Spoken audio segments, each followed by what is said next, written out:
Welcome back. Today we're looking at an analysis of Amy Schumer's rumored conscious uncoupling and how that contrasts with the no argument dynamic we hear about with Taylor Swift and Travis Kelce. Yeah, and that juxtaposition is really the immediate strength here. You've got these two very compelling case studies of celebrity relationships, but I think the big opportunity is to forge a much more powerful, unifying thesis out of them. So the comparison itself is the theme, but we need to really maximize the payoff of putting these two specific couples side by side. Exactly. Because the weakness right now, as I see it, is that the Schumer segment, with the Ozempic talk, deleting old photos, the divorce headlines, and the Swift and Kelce segment. With the IQ gap and that whole sanitized narrative. Right. They're treated a bit like two separate pieces of really interesting gossip.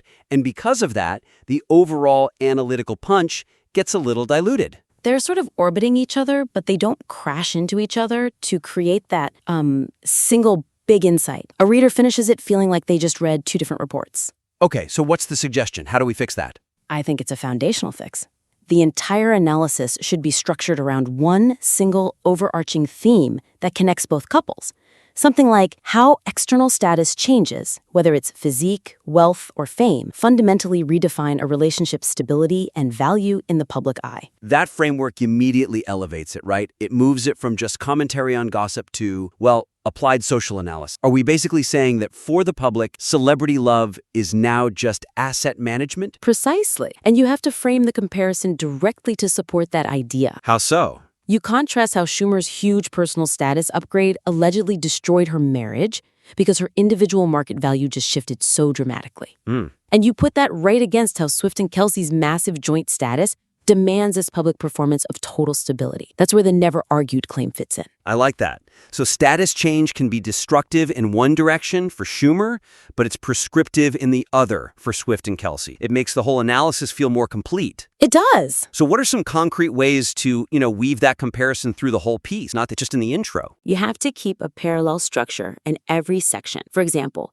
you could explore how both scenarios are really about managing what the source material calls celebrity sexual marketplace value. Okay. So instead of just saying, Schumer got skinny and left, you ask the reader explicitly, if Schumer gained all this market value and felt, free to go sow her wild oats, what public value does Kelce have to maintain for Swift to keep investing in that partnership? And the answer in this piece is that he has to project this absolute, non-threatening stability. The no-argument story is that value mate. It makes him seem like a safe, predictable attachment who won't derail the brand. Exactly. You use his public behavior, like being supportive at the Eras tour, as the example of maintaining value, and you contrast it directly with Schumer's alleged value increase that supposedly led to a rupture. So one relationship fails under the pressure of a status change, and the other one stabilizes under the pressure of status alignment. Yes, and when you do that, the two case studies powerfully reinforce one single argument. It gives the reader a genuine aha moment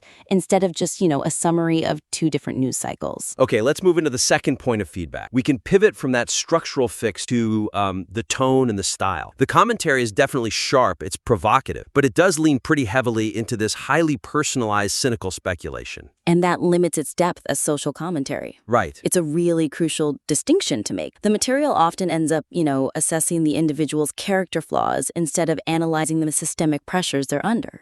Can you give an example of that? Sure, like the commentary characterizing Travis Kelce as a sanitized liberal man in a disguise and a wimp in reality.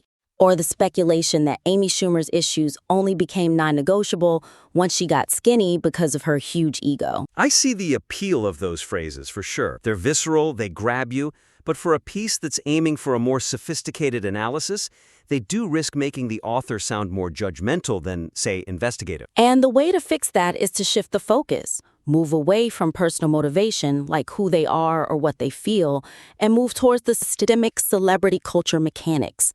What does the industry actually require them to do? That shift does make the critique more sophisticated. We have to analyze these narratives as a form of PR, of brand management. Exactly. So when a celebrity couple denies a rumor or releases some specific statement, the question shouldn't be, are they lying? It should be, what strategic purpose does this narrative serve their empire? But how do we balance that? Doesn't that kind of cynical, structural analysis risk losing the human element, the thing that makes people interested in the first place? You find the balance in the language you use. You keep the sharp observations, but you just reroute the conclusion. Okay, so for Kelce, Instead of questioning his intelligence or calling him a wimp, you analyze the strategic necessity of that no-argument story for the huge Swift NFL brand partnership. The story isn't about him being meek. It's about projecting seamless stability onto two massive financial empires that just merged. That's just corporate messaging. It's a much more powerful critique. So we treat that claim not as a reflection of his character, but as a key piece of brand safety messaging. What about Schumer? How do we apply that same lens and move away from talking about her huge ego? Well, you look at her actions as calculated public moves. Instead of her ego driving a divorce, you analyze her January 2025 reaffirmation of the marriage. Remember that post? A wedding photo captioned, "7 years ago we signed a prenup and haven't had to utilize it." Right, which came out right after all the divorce rumors. It's a calculated PR maneuver.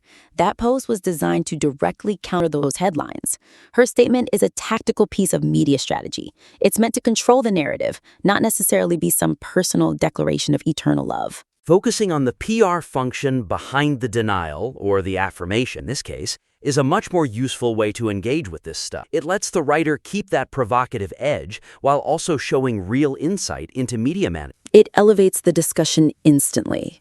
You go from commenting on gossip to commenting on the machinery that creates the gossip. Which brings us to our final point, and this is about deepening the application of the analytical frameworks that are already in the piece. It introduces some powerful concepts, the 7-year itch and Matt Walsh's distinction between a fight and an argument, but it doesn't really integrate them. This is a major missed opportunity. The material just sort of flirts with it. These frameworks are presented more like interesting tangents than the critical lenses they should be. So with the 7-year itch, Yeah, the piece notes that Schumer married in 2018, so she's hitting 7 years in early 2025. But it doesn't use that framework to analyze why these alleged long-term issues only became irreconcilable at the exact moment her physical status changed. The context is there, but it's not being leveraged. and it's similar with the gender dynamics discussion, isn't it? The part about men failing to assert their perspective while women build resentment. It's presented generally, not really mapped on to Chris Fischer, the chef, and Schumer. Exactly. The piece implies he might be bitter that his, art form isn't appreciated, but it never explicitly connects that to the gender dynamic framework it already set up. So the material is hinting at some really sophisticated theory, but it kind of treats it like background. Right. The suggestion here is to leverage these frameworks immediately and explicitly. Use them to add weight and structure to the speculations. That's how you turn what starts as celebrity gossip into applied social theory. The frameworks have to be the tools you use, not just footnotes. Okay, so let's get specific. Let's take that fight versus argument distinct. How would we apply that directly to the Schumer-Fischer situation? We can use it to clarify the nature of their problem. You can literally ask the reader, is this conscious uncoupling coming from an argument, a solvable disagreement about changing life paths after her transformation?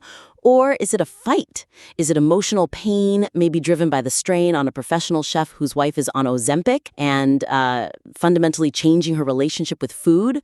That is a fascinating tension. The artist whose medium is food has a partner who is, in a way, rejecting that very domain. Analyzing it through that fight-argument lens just instantly clarifies the emotional territory. And you can apply that same rigorous mapping to Swift and Kelce using that gender dynamic critique. Okay. The material already brings up the claim about the noticeable IQ gap, with Travis being, quote, legitimately just not as smart as her. Which is a pretty harsh judgment. It is, but you can take that judgment and use it to analyze the no-argument narrative.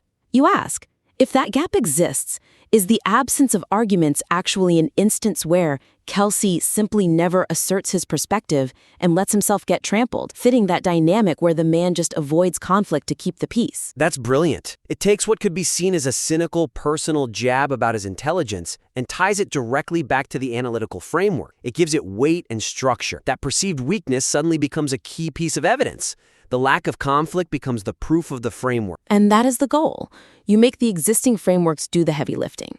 They should be the foundation the analysis rests on, not just some decorative additions. Once the audience sees you applying these concepts directly, the commentary becomes so much more authoritative. This material is already so well observed. The sharpness is there. So, if we recap, the actionable steps are really structural and stylistic. Absolutely. First, aim for that single, powerful thesis that unites the Schumer and Swift-Kelce examples. Focus on status change and public perception. Make every paragraph reinforce that central comparison. Second, elevate the commentary. Shift from that personalized judgment about ego or character flaws to a structural analysis of celebrity culture. Treat their actions like PR maneuvers and brand management. And third, integrate the conceptual frameworks, the 7-year itch, the argument versus fight idea, much more explicitly. Use those lenses to actually dissect the celebrity dynamics. Don't just let them sit there as unapplied ideas. If you apply these 3 changes, this piece goes from being provocative commentary to, I think, definitive high-level social analysis. We're really excited about the strength of this, and we encourage you to make those revisions and submit your work back.